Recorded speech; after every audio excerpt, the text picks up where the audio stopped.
Jordan's Everyday DIY. Today I want to work a little bit on the Fretwire for the fretboards on the guitar. So there are some jigs you can buy out there for rolling Fretwire. If you want to buy the Fretwire as it comes like this in a length, straight, but it needs to be rolled because of that crown that we put on the fretboard. If you try to put this on there flat and try to pound down the ends to try to follow the contour of the fretboard, it just doesn't work. So there are rolling machines that you can buy, little hand rollers. You can make a hand roller. This actually is the remains of a hand roller, a crank hand roller that I made the first time. However, I just did not like the way that it worked. I think I might have found this on YouTube as well, kind of how to make one of these. It had a couple of adjustable wheels down here, but it was just hard to keep the Fretwire from twisting. So what I have found is I have this jig. It has a small washer in between two round pieces of wood. And that small washer just creates enough of a gap for the tang of the Fretwire to go in. And what I do is I put the Fretwire on here and I just slowly start working the Fretwire into a radius. And this just takes, and there may be reasons why this is the wrong way to do it, but it has worked pretty good for me. It just takes a little bit of practice, I think, how much to move it, how much to flex it. You just got to kind of get familiar with the Fretwire and keep kind of rolling it like this. So that might take a little bit of practice, but I prefer to kind of over roll it. I've had experience where I've under rolled it, and like I said, you just can't pound down those edges.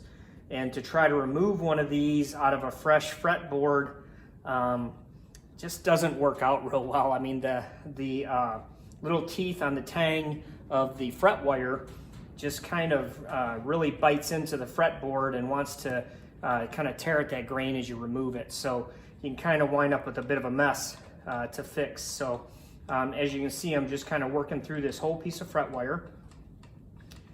You wind up with, I don't know, a little bit, ½ inch or so off each end that is somewhat unusable.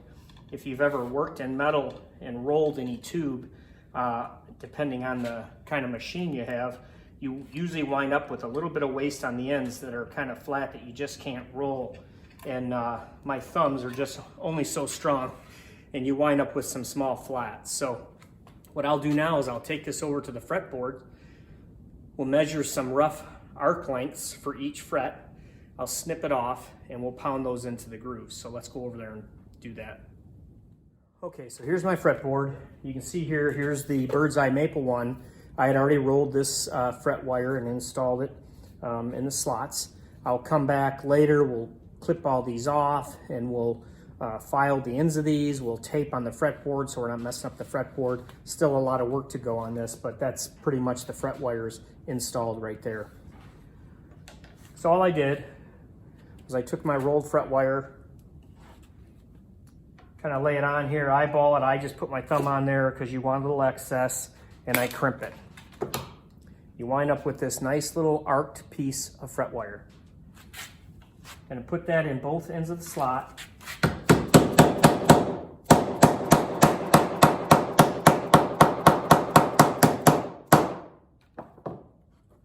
And pound it in there. I usually try to take my fingernail and try to rub it along the edge. If I can feel any gaps in it or something, I'll pound that a little bit more, try to make sure I shape it in there good.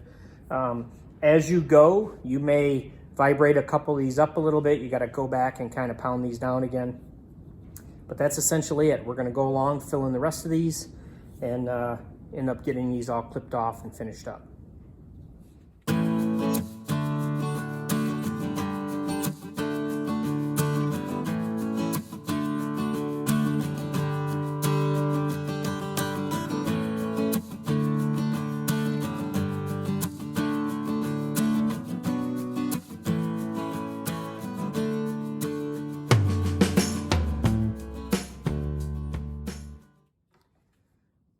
All right, well, that's got about half of them done. So let me say 1, 2, 3, 4, 5, 6, 7, 8, and 9 out of there. So I got 10 more to do.